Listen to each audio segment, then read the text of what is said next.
جناب ابو ہریرہ اس سلسلے میں روایت کر رہے ہیں، اس میں ہے کہ الصوم لی وانا اجزی بہ، روزہ میرے لیے، قدرت نے کہہ دیا کہ روزہ میرے لیے۔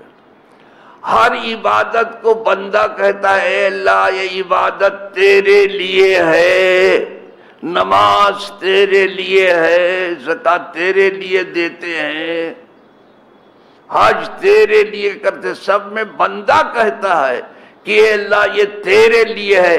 روزے کو اللہ کہتا ہے روزہ میرے لیے ہے۔ ہمارا کہنا اور ہے، اس کا کہنا اور۔ ہم کہتے ہیں کوئی ضروری نہیں کہ ایسا ہو بھی نہیں ہے، نہ کہہ دیتا کہ نہیں ہے میرے لیے، لیکن روزے کو کہہ دیا الصوم لی۔